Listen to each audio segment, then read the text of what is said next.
put yourself in the frame of mind. Imagine you have never seen another Stanley Kubrick movie. If this is the only one you've seen, would you watch the rest of their catalog?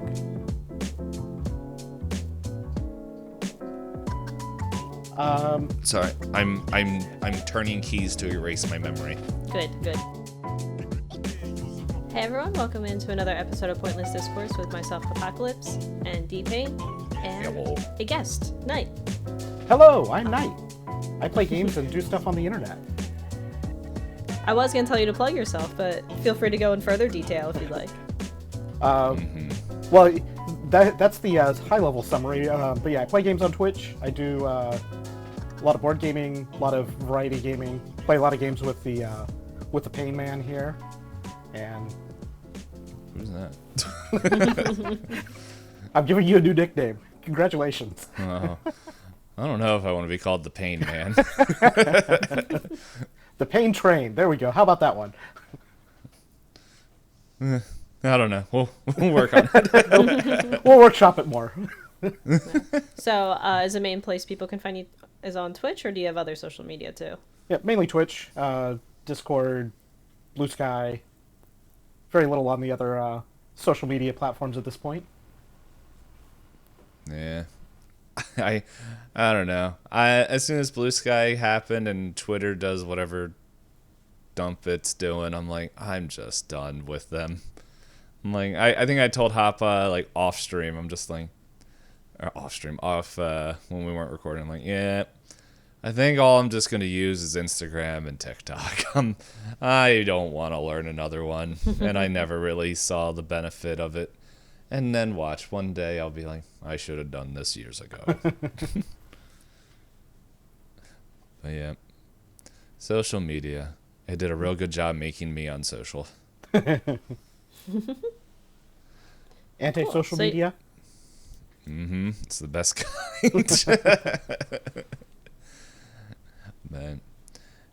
Oh man, there was something I was about to say, and then it's gone. Oh, now I remembered. So Nite, in your content, how much is it monolith based? Not a lot, but Okay, we got to switch you out. Get in the new Nite. but for this purpose, it's very monolith focused. Whoa, you could say stop it's very with your monolithic. Spoiler talk. Monolith But yeah. through time. Another fun fact with me and Nite is that we are very well. It might just be me, but it just is funny that we keep doing it. Is that we found out about the fun thing of streaks on TikTok, and I want to see how big the fire gets, and then it's the real fun thing where I don't know how far we're at. We're like at I don't know, the 70s or 80s, Somewhere in there. And I'm like, you know what? We're gonna get to like 99, and that's when they're gonna like go through and like, it's like they're gonna shut everything down of TikTok. We're like, no, we never found out about the big fire. I don't know. That's a whole different subject that we can spend an awful lot of time on. Yeah, like how me and another friend of Nite and I's, it turned out that we have the same For You page because he sent me a video that I literally just watched the moment before opening his, and I'm like, and before that it was like, I just saw this 3 videos ago. It's like we have the same For You page. There's been a few times that you've done that with me and other friends as well. Mm-hmm. Where either you'll send something that they've sent me or vice versa. Yeah, and then I'll send Hop stuff and she just ignores it. I don't like to reply in the app itself. She doesn't like to reply to me. I mean, anything more than just the emote tagging, I rarely put in the app. Anything more than that is usually just okay. This is on Discord now. I don't like typing on my phone. Mm-hmm. Swipe is too slow. Swipe? The whole keyboard swiping the. Oh, I don't trust that. It's reading my fingerprint data, and next thing I know, I'm going to be uploaded to the cloud, and I'll be a spaceman going back in time to go talk to my non-existent daughter. I'm gonna push books out of the bookshelf. That's right. Now you gotta clean this mess up. I'm just gonna say that when I watched that movie, I was watching it with this guy who didn't realize how much I pick up on things in movies, and he's like, "You just gotta wait, pay attention." Oh my god! I'm like, okay, and then it was just halfway through the movie. I'm like, I was like, and he's like, "Wasn't that mind blowing?" I'm like, sure. So, but yeah, but any poops, everyone, welcome. Hey, first off, Happy New Year, everybody. When did this come out? This came out. It's the 6th. It's the 6th of January. How does the new year feel? How does it smell to everybody? Smells like the same as 2024. Whoa, hey. Don't go back in time. We're in the future. Yeah, we haven't seen the monolith to mix all our timelines up to see ourselves in 3 generations, I guess, all at the same time. Oh man, I was about to make a joke and I was like, oh, that's a spoiler for this. I gotta find out when the movie came out. Oh, 68. 68. Yeah. We're not. If we.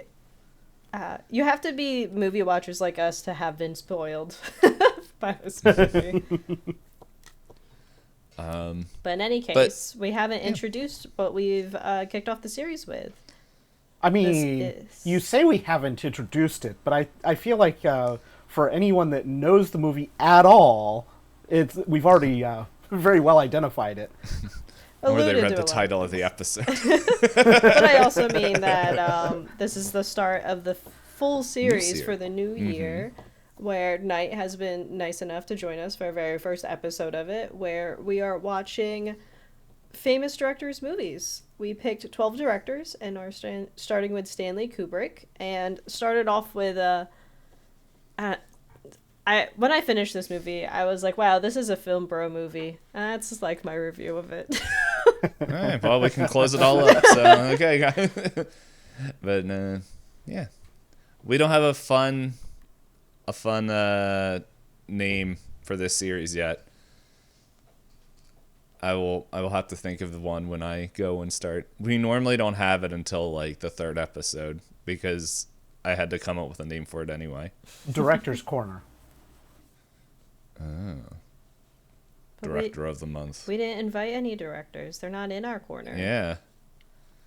You're talking about directors, so... They dead. Wait, what? Are you asking if every director on our list is dead? Yeah. All of them. Factually, no, but... Oh, I don't know. Oh, yeah, wait. I forgot my own list, and then when I go click it, my eyes will be even more hidden. I need like, there. Yes, perfect. That's a joke for the video. Guillermo del Toro is coming up on our list, and he's still in Dead? video games. There's multiple people in video games that are dead. No, you have to be alive to be in a video game. At least in E.T. still alive? But I was gonna say at least in I'm forgetting the video game guys now because he likes to 3D scan everybody a bunch. Oh, Hideo Kojima? There you go. Yeah. There are some concerns about that man. Yes. I'm very well aware. You think I wouldn't know that? I didn't. I never said you didn't, but I'm just like... Anyway. I'll just say feet. Hey, yeah. Hands. Mm-hmm. He doesn't overly scan hands.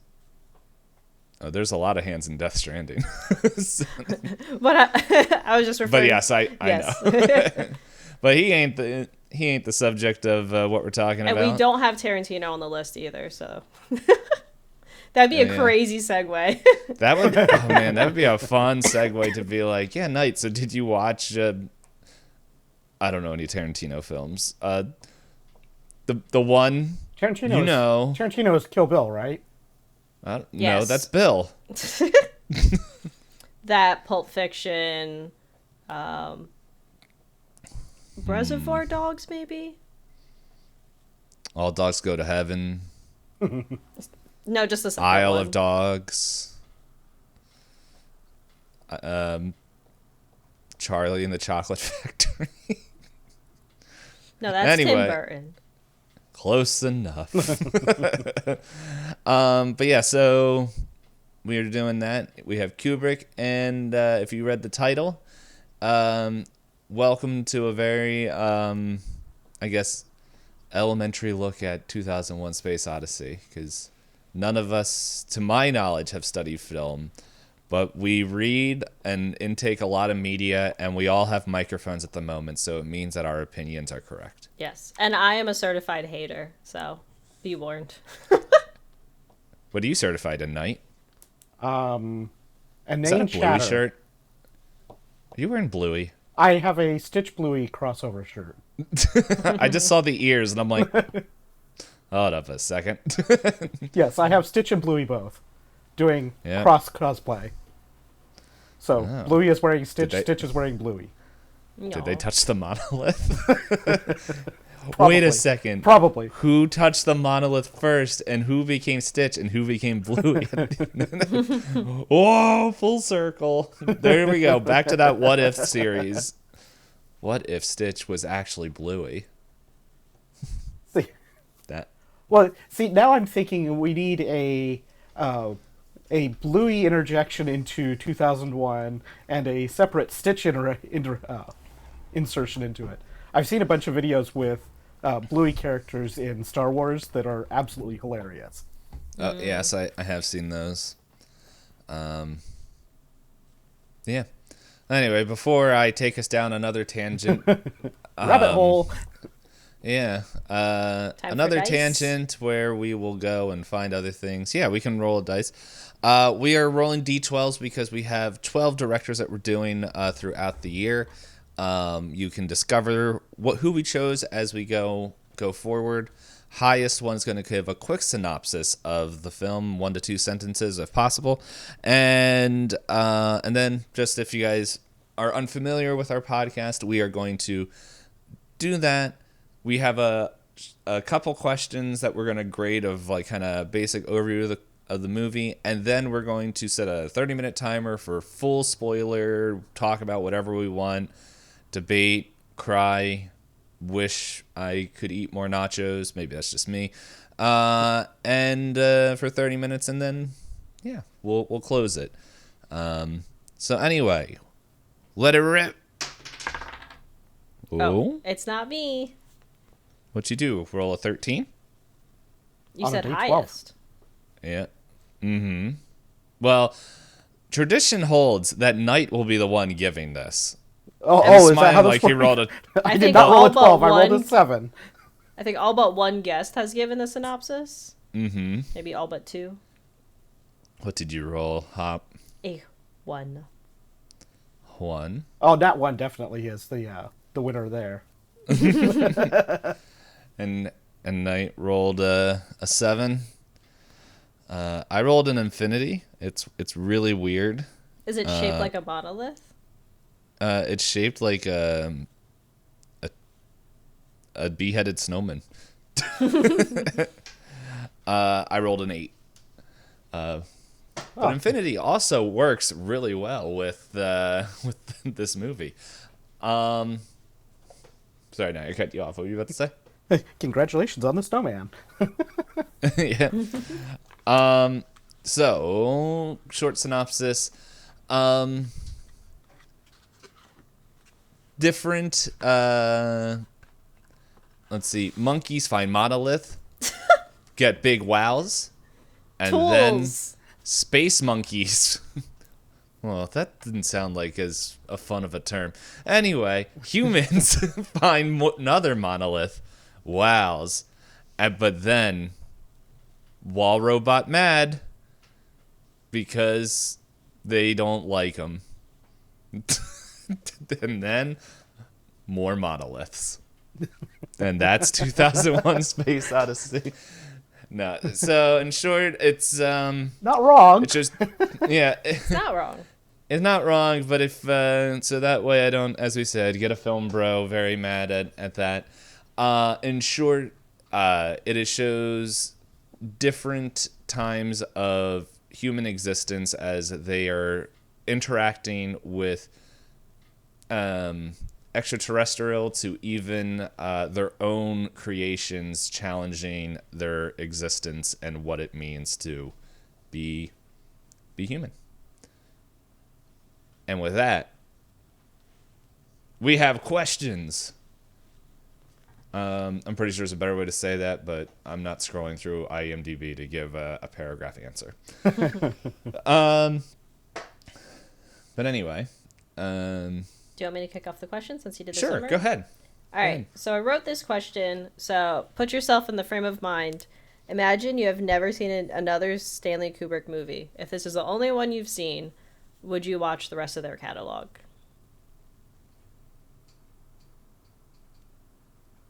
Sorry, I'm turning keys to erase my memory. Good. I see. That's what this is. I can feel it. So we have these graded as A through, basically a school grade, a class grade. Mm-hmm. I would say that this would be in the A- to B+ range for me. Because it takes the right mood to watch most any Kubrick movie, to be honest. But Hi. Yeah. I mean, If I start this by playing Dark Side of the Moon, you gotta, Whoa. you have to play it backwards synchronized. It's Just the sit upside it's the down. inverse Oz. It's the inverse Oz. Ooh. But I cut you off. Go ahead. But yeah, it takes being in the right frame of mind, right mood for it, because they do tend to be long, for lack of any more construct, and you have to be in the right frame of mood to watch really long movies. All right, D-Pain? Let's see. It's really funny watching this movie. You could tell this was made when people had patience. But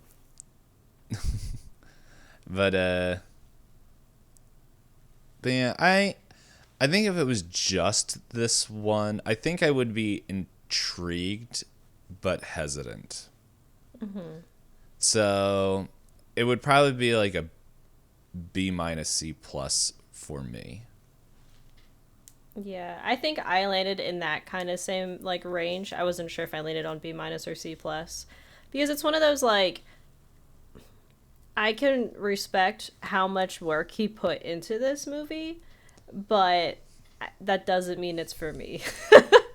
Like, it is like, I know like we said, for lack of a better term, it's a long movie, but like runtime wise, compared to modern movies, it's not that long. It just feels that long. And I don't know, maybe it is a patience thing. Maybe I am a goldfish now with social media being zippy. But I also think with like some more modern movies I've seen, it's like they'll tell the same message in half as many frames. So maybe I've been spoiled. Maybe if I've never seen a movie before and I'd be like, oh, okay, this is how movies work. I was curious to see what other movies came out, and the highest grossing movies of 1968. Let's see. There's a movie called Funny Girl. I never heard of it, but hey, it got the most. Next was 2001 Space Odyssey. Mm-hmm. Next was Odd Couple, which I think I've heard of it, but I never saw it. Steve McQueen Bullet. Rosemary's Baby, which I've heard that is a very classic psychological horror. Mm-hmm. Planet of the Apes. Oh, that makes sense. Mm-hmm.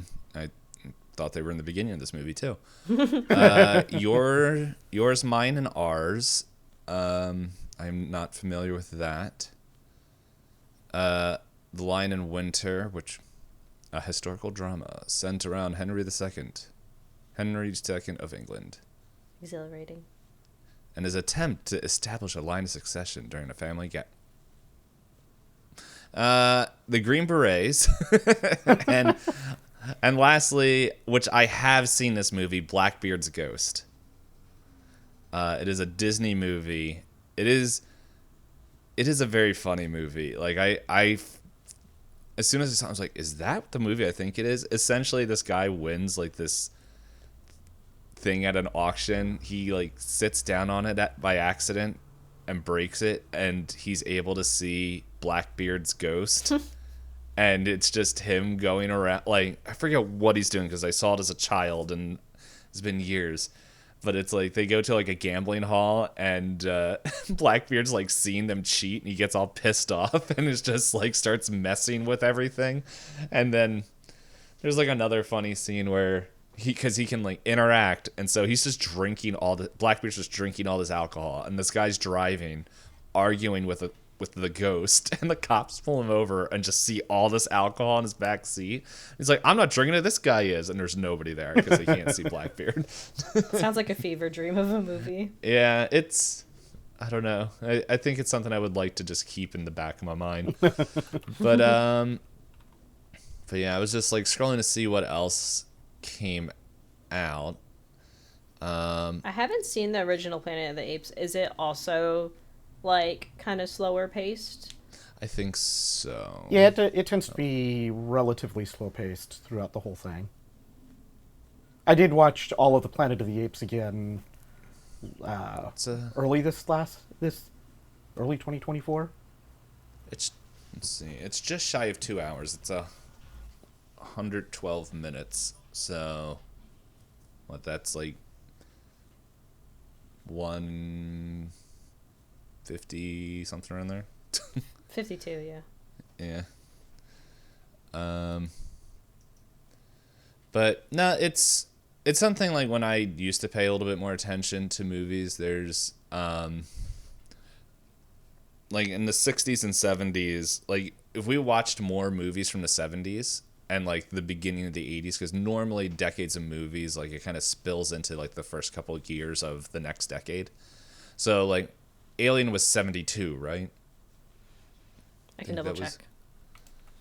79? 79. Okay. Which, yeah, that would, because when you guys think of movies from the 80s, it is a lot like the slasher, all like kind of very fast-paced action films, like violent and slashers and all that stuff. And like Alien feels like a kind of like it's the patience of storytelling that then like kind of almost like the time frame that Space Odyssey has, but it's leaning into what's going to become like those action films with that. But then again, it's like cameras, technology, everything gets better. But that's not what we're talking about. So No. So next question. Mm-hmm. How much did you guys root for the characters? You can feel free to say any specific character. You could say it was a mixed bag. So yeah. Monkey. There are technically a lot of characters without a lot of full story arcs. So that's why I was like, I'll be lenient with who you actually want to talk about. Hal. I know. Definitely Hal. Okay, we had the same answer. Was it the daisy that got you guys? The daisy? Hold on, there's a daisy. My brain. I don't remember. The song? Oh, the song. Okay, I was thinking of a kid because I just played or watched something where like there was a character or something named Daisy as well. It's not Mario, but there was like it was. Oh, I think it was just in the book, Orbit. I think there was something also with. I don't know. Any poop. That's neither here nor there. No, I just wanted him to win. And he almost got away with it until that pesky Dave and his magical space helmet cut. Yeah, what's the Scooby-Doo? Those meddling astronauts? Those meddling monkeys. He's Frieza. Oh my goodness. Nah, like I think I was rooting for the second arc, like all the characters in there. Like I liked Hal, I liked Dave. I forgot the other guy's name, so Frank. I didn't like him as much. Yeah, yeah. Frank was there, but it didn't seem like he was as present. It was his birthday, guys. You gotta be nice to him. That was a really long scene. Yeah, and space boxers. It's your birthday tomorrow. Happy birthday. We're going to sing happy birthday. I saw the guy down the street. He said happy birthday. The kids in my class, they said happy birthday. And I was like, yep, it's Frank's birthday. Our reaction was Frank. This is a call from parents. Yeah. I feel like our reaction was the same as Frank. It's like, is this done? How much longer? He didn't even reply. I know, like that. Well, that was the thing. I thought it was a video call, but then it was just a video, and he just never responded. And he's just like, "Yeah, I'm going back to bed." So I'm gonna go back to sunbathing.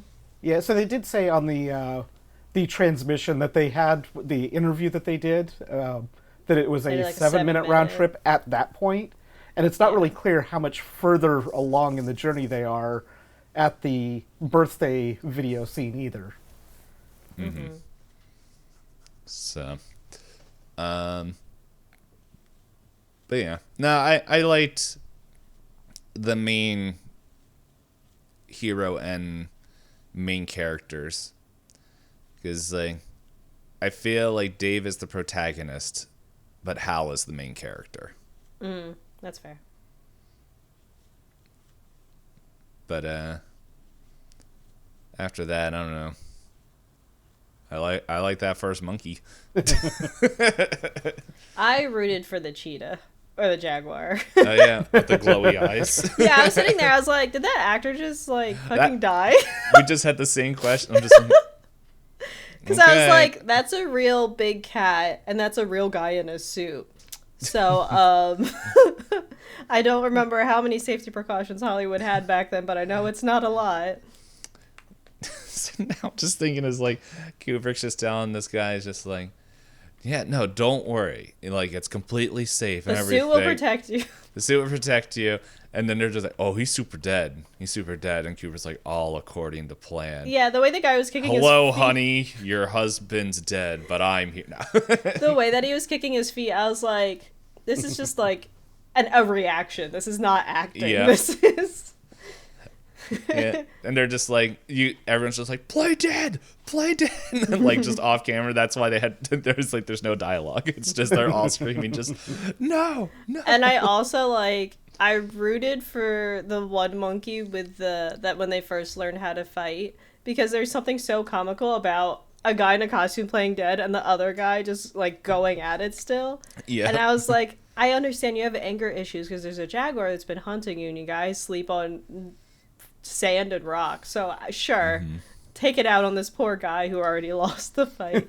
But no, overall, like for the cast of characters, it's like Hal and Dave, I think I did like his characters. I wanted a little bit more time with the scientist in the middle, Haywood, because I thought he was hilarious. Happy birthday, daughter. What do you want? Something. And he's like, give me a real answer. And she's like, a bush baby. He's like, huh, that's dumb. And then hangs up on his daughter. Yeah. So I was like, what a guy. What a dad. Yeah. Then proceeds to sit down for drinks with this other group and have to basically lie about why he's going. I heard there was a pandemic or epidemic. Weird. Again? Weird. I'm not at liberty to talk about that. Yeah, I agree that you should have all the information. Bye now. Yeah. I also was cheering for Pan Am. I'm glad they made it through all the times just to do space travel. Hey, you gotta love the space hotel. And the way that all that works. I also thought it was fascinating that thanks to the way that modern transportation is and capitalism is so ingrained in my brain, I was like, what a waste of money to send one person into space with 2 staff members. And then I was like, no, this was the 70s. They had luxury airlines. They had actual seating. People could actually move on planes. Yeah, when we see the inside that space plane, I was like... and not just 2 staff members either. 2 pilots, the flight attendant, and then the passenger. Mm-hmm. Yeah. Well, and then the one really big one, yeah, they had 2 air stewardesses, airline ladies. Because there was the one that was the first time I went, oh, I like the way he shot this movie where the lady walked upside down. But then the rest of the movie, I was like, oh, he keeps using the tricks. I understand the trick. I understand it now. Any case, okay. Overall, if I had to give an average for characters, I'd have to give it a C because I liked a lot of them. A lot of them were like barely there. Yeah, I think I'd kind of be in the same general neighborhood. There's not a lot that drives individual characters to me. It's more about the overall overarching mission more than anything. Mm-hmm. Yeah, I feel like we got to see, like, before we hit record, like, I was like, I would like to, I think at some point I'm going to have to pick up this book and just see what is different. I'm curious, because it does, I think Arthur C. Clarke is credited in the screenplay alongside Kubrick, so. I couldn't remember. I have IMDb open right here, I could find out. Yeah. He's one of the writers. So, but yeah, it's just one of those things that I'm just like, okay, what was that? Because I'm not like the kind of person that's like, what is written on paper has to be what's shown on the screen, because that some things just don't translate like well. Mm-hmm. But it does. I do have like some questions like. What, like, part of me wonders, because from when did the book 2001 Space Odyssey come out? Because depending on when the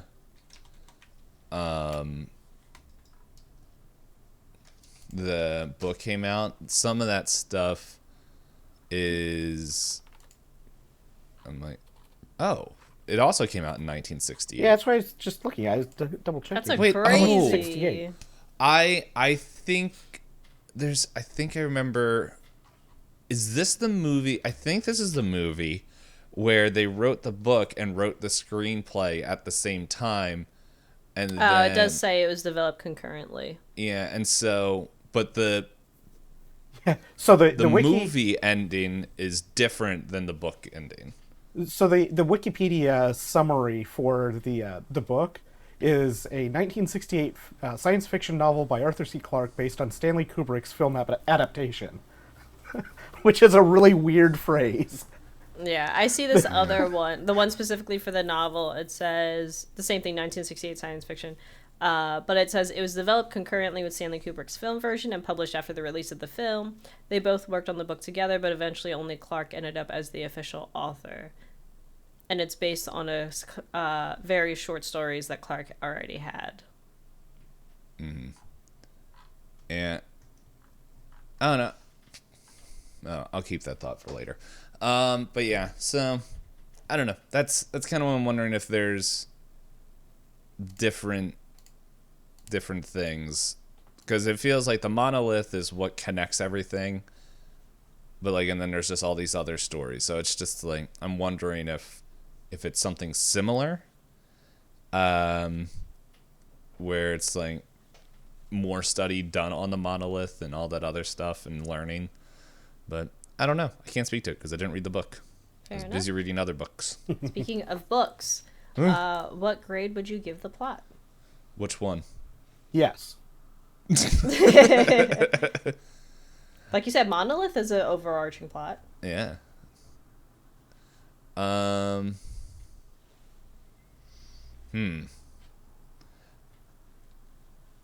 I'm just remembering Storygraph whenever you got to like put in the review, and sometimes I just stop doing it because I'm like, my brain can't think of it right now. Is this more plot driven or character driven? And I'm like, I don't know. Leave me alone. Just here's my grade. But yeah, because there's 4 arcs, like 4 stories pretty much told in this. You got monkeys, you got moon, you have road trip to Jupiter, and then betrayal, infinity. Yeah, and then space drugs. And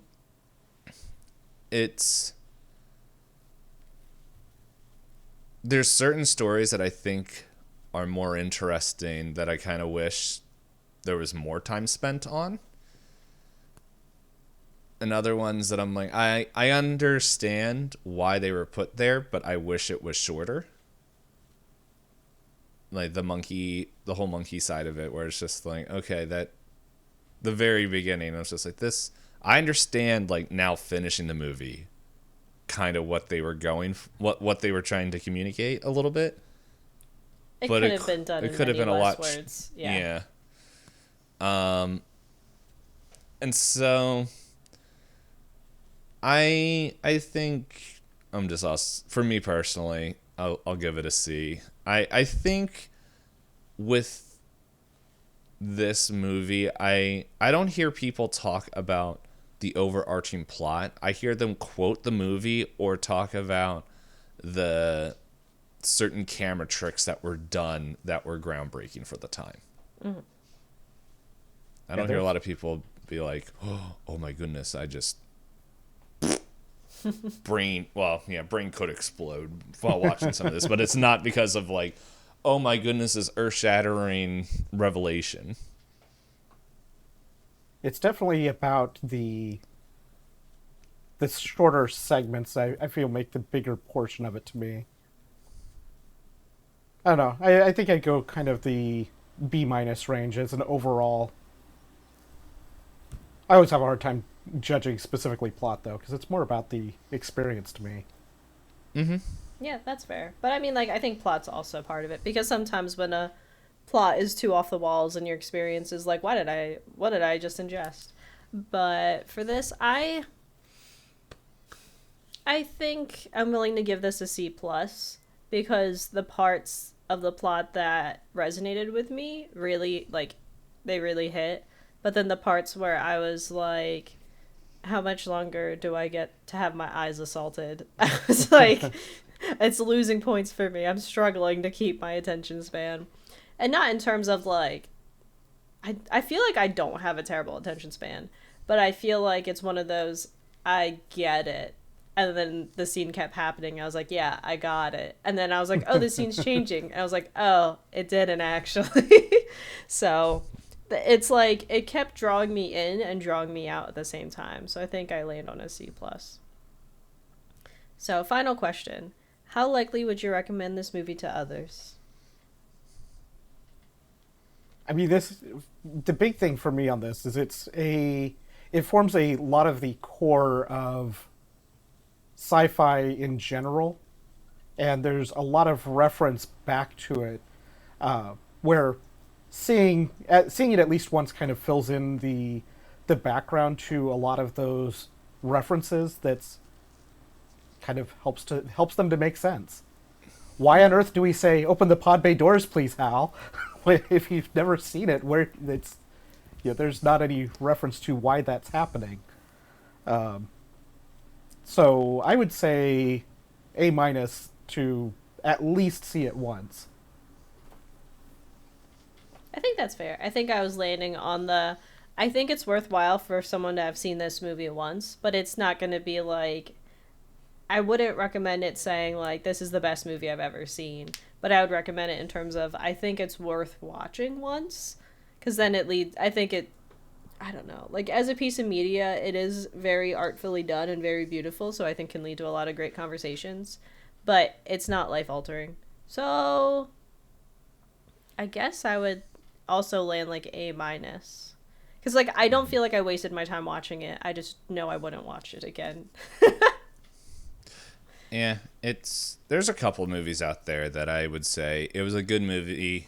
I enjoyed it, but I'm only gonna watch it once. And on my own, I guess I'll say. Now, if there was somebody that was like, oh, I was thinking about watching it, like I think I would watch it with others just to see if the experience was different, because it might be interesting, like, to talk through some of the scenes, like with other people, like while watching it. But I think for me, recommending it really depends on who the person is and like what their interests are. Like if they're interested in film and is interested in like learning why, or like as Knight was saying, like where certain references come from, then yes, let's watch the movie. Let's get in there. If they're more of like a summer blockbuster person, I'm like, maybe when you're older. So, because like it's, I think, and it might just because like I'm used to working with a lot of teenagers and stuff today. Which, not saying this is every teenager, because I know plenty of adults that are this way. Like, and I think Knight put it a very good way. Put it very well earlier. Like I think this is one of these movies like you have to be in a certain mindset to watch, and you're just not going to sit down and be like, hey, this sounds like a fun watch. It's like, I don't know, you gotta you have to be prepared for the pacing. Yeah. And it's just like, at least on the Amazon version, I feel like they just took the theatrical cut, which it's a full like 2 minutes of just black screen and music. Where yes, I was like, yes. is my... I was not sure on that either. Yeah, I looked over at Strider because I watched it on Max because like someone is nice enough to share an account with me, and I had the subtitles on the volume a little bit low, and I was like, is it playing? And it would occasionally be like, music continues. I was like, okay. I was like, Strider, what's the beginning of the movie? Like, he's like, it's like a desert and like there's monkeys, and I was like, okay. And I was like, music continues. So I just fast forwarded to the MGM logo, and then the movie started. I was like, okay. Yeah. The multiple minutes of black at the start was like, wait a minute, is it actually working?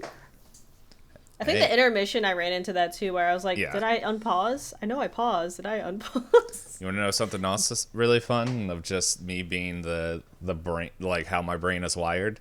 Credits started rolling, and I was curious. Like, I'll just fast forward for some of these movies. Like, I don't know. I know Marvel made it famous, but I'm just like, is there anything at the end I could see?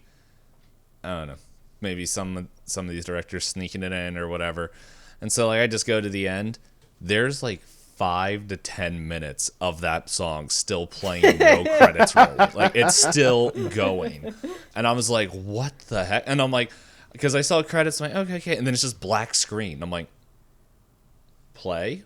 Did and somebody forget to and I'm like, so everyone can politely leave the theater in a single file line.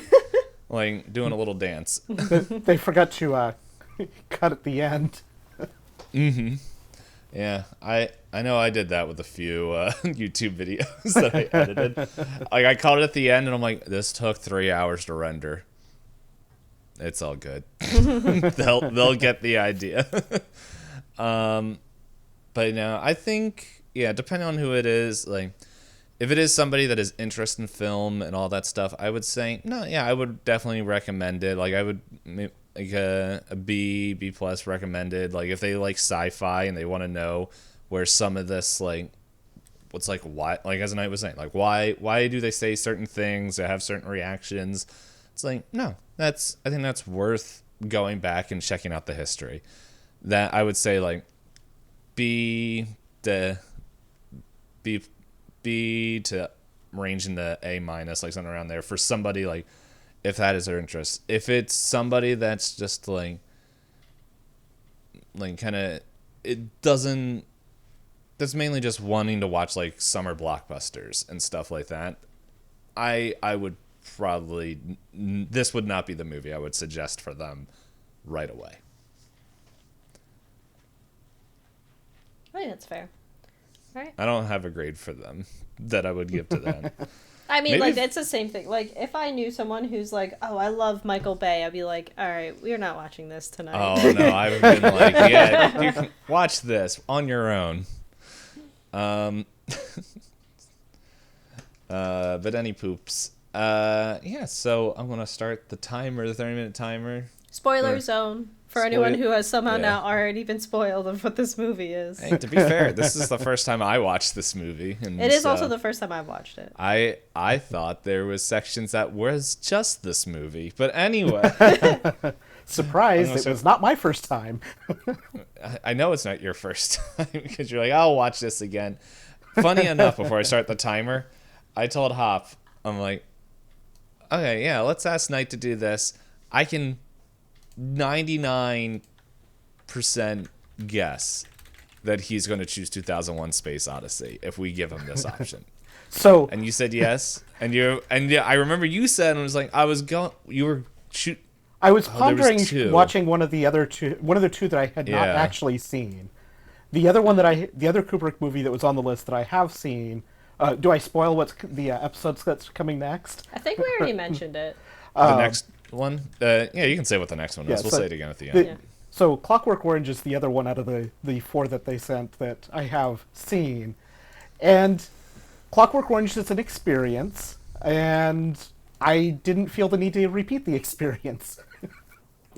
Oh, that bodes well. It is a movie that, like 2001, has a whole lot of references out there to it. And I'm good only seeing it once. Mm-hmm.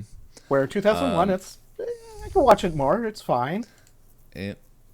So I could see this being a film, like, watching a second time.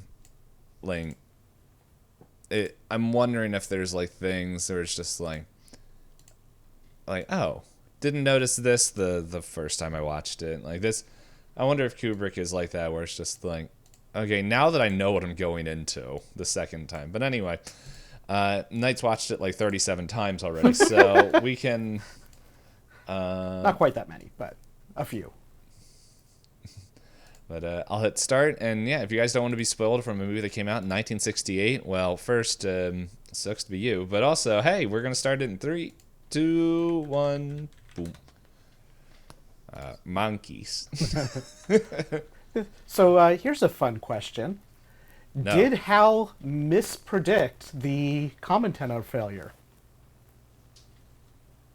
Was it actually an error, or did he actually truly predict the failure of it? And, in turn, with predicting it, caused the failure?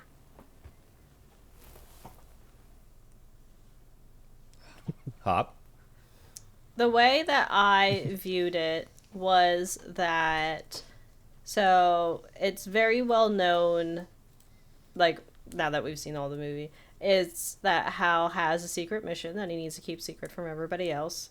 There was a point in the movie that I debated asking Strider, is this Wayland Corp? It's giving Wayland Corp. But it's, I got the vibe that it was, like, Hal testing the two of them to see how much of his mission he could complete, because as soon as they started to doubt him, he was like, okay, I know what to do, flatline. And I was like, okay, go Hal. Mm-hmm. Girl boss gatekeep. So I took it as a way for Hal to see how much humans could trust him, because he does a lot of implications. Like, every time something ever happens, it's human error and nothing else. So if he knows that he can't trust them to carry out the mission he's expecting, he's going to eliminate the human error before it causes an error in his mission.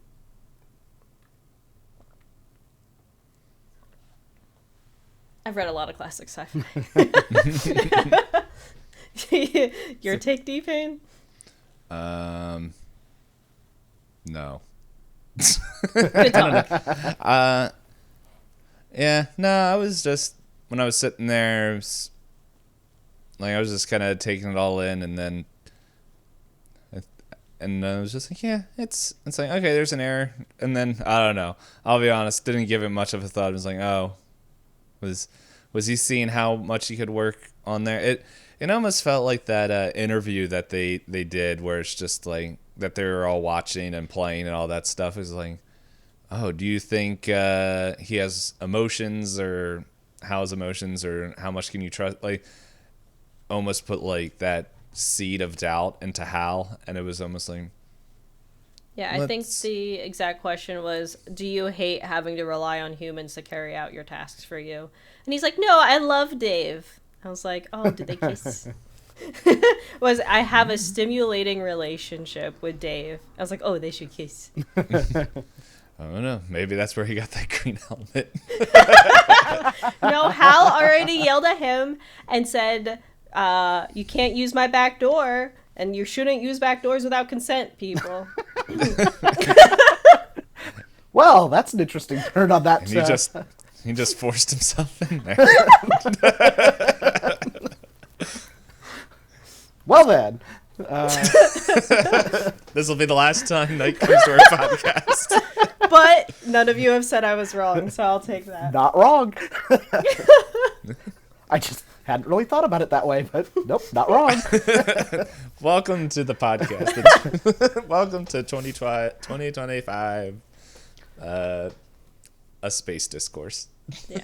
But is there a popular fan theory about Hal and that, or? Are you trying to bring fan fiction into this? No, I'm asking Knight why he brought the question Hal. in. So I did end up watching it.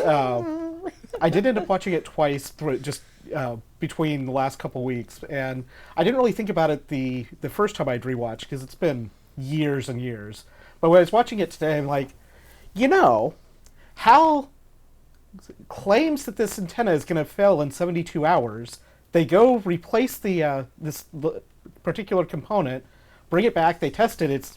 It's fine, and then Hal's like, hey, you should go put that back and see if it actually does fail, and then we can find out exactly what failed. But the act of doing that, knowing that he's going to, or knowing that he does have that mission as well, but also that he's sort of in control of the things that are going and could potentially predict a series of events leading up to that.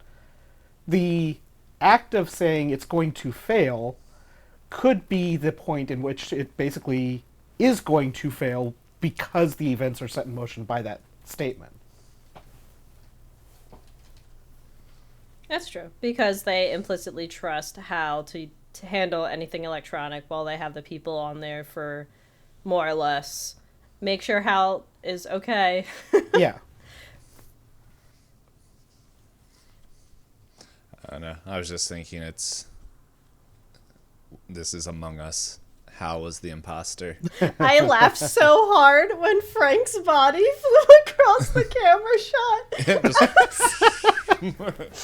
shot. Have you guys played the Jackbox game where, like, there's aliens?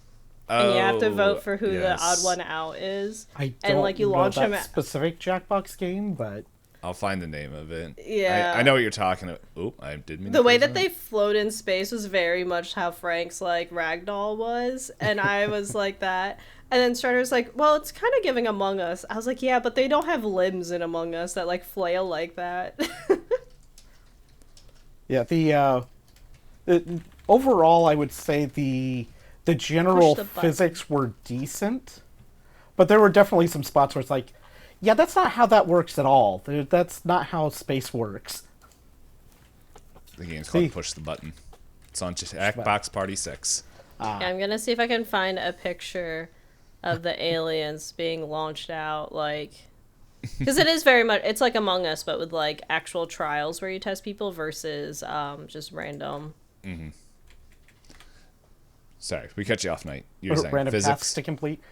But yeah, I mean, the physics are mostly reasonable. There's a few things that the way that the body goes just twirling across is kind of silly. It's like, we're not sure exactly how that would work, so we're just going to do this thing. Mm-hmm. I did find it also interesting how far away Frank parked the pod from this antenna array to go float across to repair this thing. They both did that. And yes, they did. Well, it was I was only Frank. wondering the same It was only thing. Frank that was outside doing the repairs. I thought Dave went out the first time. No, it was Frank. Oh, It was an orange suit both times, yeah. Oh. Yeah, it was Frank both times. But he parks yeah. he parks so far away. He deserved in it transits, then. He's an idiot. and at no point are they ever tethered. Is he ever tethered in this? Yeah. Like, the pod not being tethered, I can kind of understand, but at least tethered to the pod? Yeah. No, he deserves it. He's dead. Get out of here. It wasn't in Hal's space manual. If Hal doesn't say you have to do it that way, then you don't gotta do it that way. And it was just interesting, like, watching this movie as I just finished reading this book, Orbit, by somebody. I forgot her name. Give me 1 second. It's like Susanna Hawk or something. Open up Storygraph. As I stall, as I ramble. Where's my... I don't know how to use this app half the time. It's not notifications. Go back. I don't know. As soon as I find out how to get to my profile of read, there we go. Orbital by Samantha Harvey. It's about like these astronauts in a space station, but they talk about like all the precautions and just like all the different things of like how you have to like interact with space. And I know that this movie is set in a far future. Yeah, 2001. Yes, but where technology actually was cool.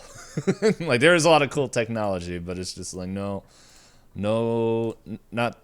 really turn out the way they were showing. But yeah, it was just like how they were talking about being tethered and how like slow they had to move.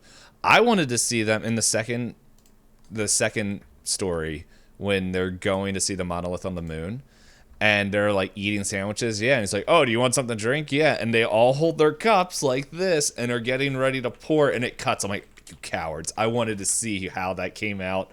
So, I mean, to be honest, it would have been perfectly fine. They're in a gravity well. There's not a. It wouldn't have been. I don't want your science. But I wanted big mess. I wanted bobbles. I wanted like David Bowie from Labyrinth to show up for no reason, and it would have fit. A lot of the stuff that they were doing in Zero G was like, yeah, it's kind of okay, but you know, a lot of the artificial gravity way that they were doing artificial gravity, the scale that they were using for it, the size of the the size of the hotel, you would be very, very dizzy if to have the level of gravity that they were portraying while in space spinning fast enough for that, you'd be dizzy. You would feel it. Mm-hmm. Because that's one of the things that's been talked about for like transit to Mars is having some level of artificial gravity via rotation, and you have to get a fairly large vehicle, very large radius, to be able to get enough gravity without having the RPM too high to start being dizzy. A small radius means much faster to get the same level of pull, and you get anybody on it would just be dizzy the entire time. Mm-hmm. Another completely random thing about that showed a time of when this was filmed is like, okay, first last name, nationality, and your Christian name. Yes, it's like, yes. Only like, Christians in space. It's like, okay. Yeah. Only Jesus wanted you to go explore the stars. None of your other random, who you believe in there? Oh, no. You go back down and try to enlighten a few more times, and then we'll think about sending you up there, buddy. Well, that entire scene just seems really silly anyway, because you're never going to get into that spot without already being known. So why do we have this computer to talk to? It was the 60s. You could do whatever you want. I don't know. I will say though, one thing that I think I just love is like this old school technology being used in a future setting of just like big buttons with like very analog. Like nowadays everything's like, which they do have it, like they're watching that interview on a tablet, like it's there, they're all watching it, but then at the same time you like turn and it's just like English, Spanish, like just big like buttons to like and I'm just like, I love the weight of everything in this future. And I'm just I don't know, I did enjoy that. The video phone from space with a very phone booth style set of buttons. Mm-hmm. The most phone booth buttons, number buttons you'll ever see on this video phone. There could be more. And then it's all like, oh, where's your mother? She's out. Well, who's watching you? Rachel, where's she? Bathroom. Can you get the hint? I don't want to talk to you. That's why I went to space on your birthday, child. I want a telephone. You're not making it far in life. That's what she wanted, where he made fun of her. Right, yeah, right. And he's like, which, to be fair, like if my kid asked for a telephone while we're literally talking on one that she uses, it's like, yeah. But and it's not like she was asking for a cell phone either, because that wasn't a thing at that point. Yeah. Yeah. So it was a telephone, and then he's just like, all right, tell your mom I said hi. I'm done talking to you. These calls are expensive, kid. No, nothing was expensive then. It was going to be expensive. His phone call was $1.70. Yeah. His intergalactic phone call. Oh, man. Yeah. So there's that. I did like how everyone on the space hotel station, it seemed like there was only like one, like the men can only wear one type of suit.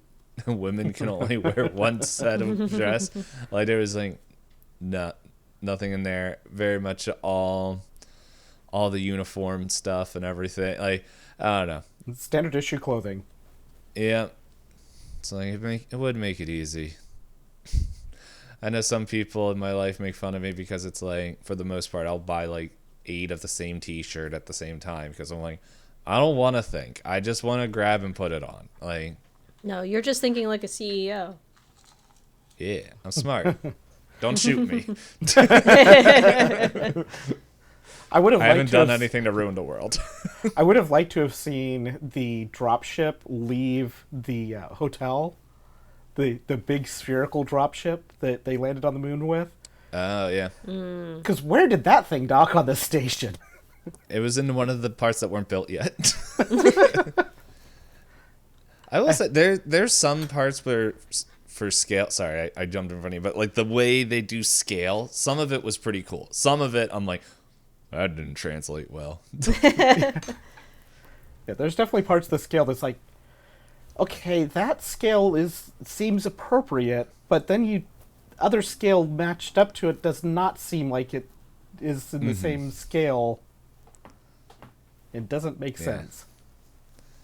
Like the ball that landing on the moon, the big dome ball thing that somehow got pooped out of the space hotel. Somehow. Like, yeah, which it almost feels like it's as big as the hotel, but yeah. It was in orbit. It was coming around. But then there was like the other thing where it's like it goes and lands and it's just like it took me a second, and then like other people's like TVs I think are turning on and everything. You just see it's one of the things where I'm glad that he took 3 hours to show the thing landing, because it was like, okay, yeah, I can see all that there. But then he does the same thing like in other parts where it's just like, how big is that? Like the pod in the third act with when Frank is getting shot out and everything like that. It's just like when they show some scenes, it feels like it's super cramped and small. But then there's other scenes where it's like, nah, you can walk around, move, it's all good. It's like, what is it? This pod that's barely big enough for 2 people, but you can still have a lot more room in it than it seems, even though it's only big enough for 2 people. Mm-hmm.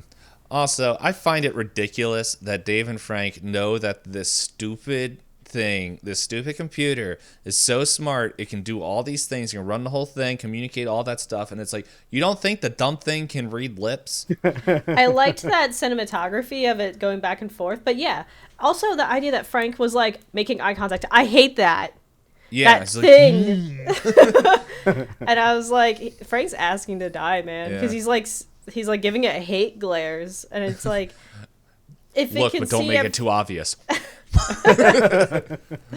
Like, if the thing has enough smarts to view every single thing on the ship at the same time, that means it has cameras in it, guys. Mm-hmm. No, but we hit the switches. Well, and especially when you're looking out at the eye. Yeah, making literal eye contact. But the whole, it's the same. Turn it around, Hal. I don't think he can hear us. Turn it around, Hal. Yeah, he can't hear us. Turn it around. I was like, okay, guys. Okay, he's just ignoring you. You clearly want to talk in private, so yeah, as Hal, I think I will just ignore your request and continue listening in. I did also think it was funny where he's like, can we talk over there? A wink. And I was like, Dave, you gotta be better than that. Yeah, like, they fixed this in Alien. They have the mother room. Where nothing can really go in unless you leave the door open like a dummy. Or steal the key card access. Yes. But yeah, I just remember just sitting there and I'm just like as soon as they went in there, it's like, all right, Hal can't hear us. Okay, even if that's true, like, I imagine this is like, it's the same thing that everyone freaks out about now, because it's just like, everyone, like, I don't know, if you guys are listening to the speaker, this will be fun. It's just like, okay, Google. Like, oh no, it showed up. What's the other one? What's the Amazon? Siri. Yeah. Hey Siri, Alexa, whatever. Like, all those things. Like, it's like, I don't know. I wouldn't be surprised if one of these companies wanted to name it Hal, but they're like, no, that's too on the nose. I'm pretty sure People are gonna that be has scared. been talked about at various times. Yeah. But yeah, that was just one thing. Like, immediately as soon as they went in there and they aren't listening, I'm like, that dang robot is just an eye, dude. It's reading your lips. Like, we literally see multiple things, and like, I feel like it was playing the big game where it's just like, oh, Dave, are you drawing again? Oh, hold it closer. This lens needs glasses. And I'm like, okay. And then I think Dave needed another hobby. I can definitely see them knowing that Hal's vision is limited to specific places and having specific cameras. But it's a pretty it's a pretty big miss to be looking straight at the one of the eyes and be like, oh yeah, he's fine, he can't hear us now. I'm surprised. I wonder if there's like a parody movie where it's like that has that scene, but the subtitles like are all wrong. It's like, do you want to get tacos later? Yeah. Into the back door. No. You know what? I made the joke. Yep. I did it. You did this. I did this. You birthed this. I birthed the Dave and Hal fan fiction. But like, also, like you said with the art stuff, Hal was like, oh, you're so good at art, Dave. You're improving so well. I can tell who that is. And I was like, these two are gonna kiss. And then they played chess together all the time. It didn't seem like Dave and Frank ever hung out. There is fan fiction of 2001 Space Odyssey. I'm not surprised at all. It writes itself. Yeah, right. There's... Speaking of the back door, one of the bigger physics misses to me was the way that they used the pod that Dave used the pod to try to can open these manual controls, and especially after letting go of the lock part on the door itself with the pod, and going to rotate the other handle to open the door, the pod would have just spun in a circle. It would have, instead of turning the handle, it would have just turned the pod. Yeah. Science. The Oh well, he the got amount in there. of the amount of control wheel gyroscopes and everything to not have the whole pod just turn would be insane. So I also have to ask, what was your favorite monolith moment? I was pretty partial to the one where it made it obvious it was a microscope slide and you could see the needle still in the shot injecting liquid into it. I don't remember The that whole- specifically. There's like one that was like, so Strider and I were like, what is this? Is this just water and dye? And I was like, I think these are microscope slides. And then he pointed the out at the very top. end. Yeah, he pointed Yeah. out at the very top where there's like, you can see like a little like darker image that looks like a V in the top. And we were like, oh, that's probably the needle to inject the stuff into it. Because everything's like slowly expanding. The and warping. hallucination stuff. So Yeah. I was partial to that one because I was like, oh, there was a red one too where I was like, that looks like an owl. The owl's eye's gonna explode. Oh, poor owl. But I also felt like I was taking a Rorschach test against my will. Did you win? Does winning get me a free jacket? In that case, no, I did not win. I'm might- here today. You might get a journal. You have to write a journal and send it to the news that tells you about a blue man. Do all three of them play drums? Yep. And, and somehow they also have radiation poisoning. That's why Completely different movie and series and book. I was talking about the Blue Man Group, so I know what you were talking about. But hey, who knows? I heard a lot of men watch things, so let's find out. Any poops? What about you, Knight? What was your favorite monolith? I mean, if we're talking about the end scenes, I honestly couldn't tell you any specific ones of those, but I like the. I don't think Hop was saying specifically end. I just mean like, yeah, like In I just general. happened to remember that one. I personally hated the airplane footage. I was so over it. I was like, that's just a canyon with blue on it. Yeah. I mean, as far as like the main monolith segments, kind of the main segments, I like that the second interaction with the monolith where they're all The just like, monkeys? no, that's the first interaction. The second interaction is on the moon, where they're staring at it. Ringo and- Burr. Yeah, they're all just kind of staring at it until it transmits something, and they all just are in extreme pain from it. Although I wish they had gone just a little bit after that to like, okay, what did we learn from this before we send them out to space? Yeah. We learned that we like pain. We want I more think of people it. like me. Like, I don't know. And there's a handful of people that don't. I've done that to myself. Yeah, that's like one of the things that I'm wondering if that is fleshed out in the book. Like I like since it was like written at the same time, I'm wondering if if it was almost like Stanley Kubrick's like, here's my bullet point ideas I'm do on there, and then I forgot his name, Arthur C. Clarke, right?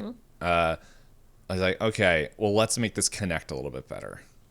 So it's like watching the Dune movies versus reading Dune. The new ones. I haven't watched the new Dune movies, but I felt like so I read Dune first, and then I watched the new Dune movie, and I was like, this does feel like a Cliff Notes, but they got rid of my favorite parts. So I wasn't really motivated to watch the second one. yeah. At some point, I'll watch that. Someday. It's not bad. Yeah. Yeah, I don't know. I know I want to go back and reread Dune anyway, but that's just me. I think my favorite monolith scene is actually the end, when he's like in that room and just is aging. He yearns for it. Yeah, he yearns for the lith. Just like the children yearn for the mines. Yeah, the scientist yearns for the monolith. But no, it's just because yeah, that was like the one of the moments I think I said I blinked, and then all of a sudden it was like I was in trippy Technicolor, like not drone shots. But like refresh my memory. Did he like? I'm guessing he went out in one of the little pod things and grabbed the monolith. Is that what happened? I don't know if he physically made contact or he just approached it. Okay. He was definitely in his little pod, and then like. All right, yeah, because I didn't see, like, I saw him get close to it. I saw it floating in space, and then next thing I knew, it was just like Technicolor fun. Nightmare fuel. Did that happen like just before the Infinity banner popped up on it? Because I don't remember seeing it explicitly reaching out or explicitly finding the monolith in space. I just remember he gets the instructional video, and then he gets in the pod. So, and then they do all of the cinematic shots of the monolith. Yeah, monolith and all the moons lining up perfectly, and I was just like... So maybe the pod wasn't visually ever shown close to it, but I guess I assumed... that was one of the things, like, was he just, like, in the alignment of the system? And that's... Anyway, doesn't matter. But yeah, it's after that, like, when he's just, like... He like wakes up and like that is like that whole concept I find interesting, where it's just like every time he's like, what is this? I'm in this like very like clean room, and like the question is that actually how time is passing, or is it just like it's a very sterile room that it's not very clear, like if there's an outside there's obviously food. He's obviously interacting with the different parts of himself. And then it was funny when I said to myself, when he's sitting there as the old man, just like, and I was like, and now he's a baby. And then it cuts and it's like, oh, oh my gosh. Maybe I am Stanley Kubrick. But it was just, I was like, that's an ugly baby. But, yeah, it was a pretty ugly baby. And then he comes Giant back space to baby. Earth. Yeah. It was BB from Death Stranding. Yeah, and so it's that like also like gives a question of like, all right, what the dump was that? Like, just what was all that going on? Sorry, our time's up, but like that whole thing I just saw in the trivia thing. Where'd it go? It said in the premiere screening, 241 people walked out of the theater, including Rock Hudson. Well, I don't know who that is. Who said, "Will someone please tell me what the hell this is about?" As Sir Arthur C. Clarke once said, "If you understand 2001 completely, we failed. We wanted to raise far more questions than we answered." And then Clarke expressed later that some concern with the film is too hard to follow and explain things more fully in a novelization. Okay, there we go. So, yeah, and the sequels. So I did see that there's 4 books. So, and there's 4 kind of chunks, 4 acts to this movie. So, I'm wondering if it spends a little bit more time, but I don't know. I will say I am interested, and I will commit to when I do read them. I will report back in the podcast. Good. I was gonna say, so I looked up Rock Hudson.